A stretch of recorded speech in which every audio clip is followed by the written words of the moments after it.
When I opened my eyes again, I was back on the very first day I received that mysterious deposit. It all started when I was at my lowest, broke, hungry, and wondering if I would be evicted by the end of the week. Then, a single dollar appeared in my bank account. I remember thinking it was a glitch or perhaps some anonymous soul throwing a penny into my wishing well. I didn't waste time questioning it. I used that dollar to buy a pack of instant ramen just to stop the cramping in my stomach. But the next day, the balance grew to $2. On the third day, it was $4. By the 15th day, the number on my screen had ballooned into a staggering $32,768. That was the moment the reality of the situation hit me like a physical blow. The money was doubling every 24 hours. This wasn't a gift from a friend. Nobody I knew had that kind of capital or that kind of sense of humor. Terrified of the legal implications, I stopped spending. I practically sprinted to the bank, my heart pounding against my ribs, demanding to know where the wire transfers were coming from. The teller looked at me like I was confused. She told me my balance was zero. No deposits, no withdrawals, no history. That's impossible, I shouted, showing her my phone screen. She just sighed, flagged a security guard, and had me escorted out as if I were some stranger playing a prank. I could wrap my head around it. The app updated every day at midnight like clockwork. I tried tracing the source, but there was no routing number.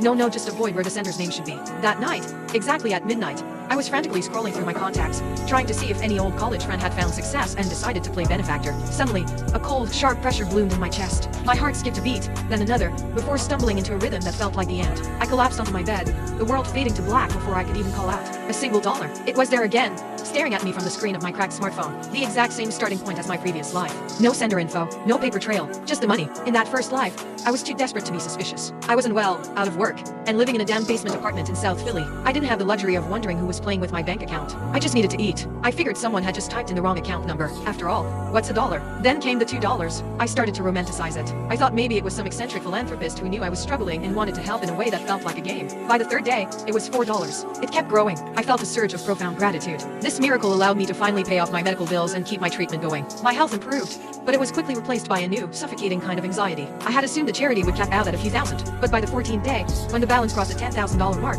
the scale changed. I told myself I'd work hard and pay it back eventually. After a brief internal struggle, I used the money to find my way out of that basement. I signed a lease on a sun-drenched apartment and bought a few professional outfits.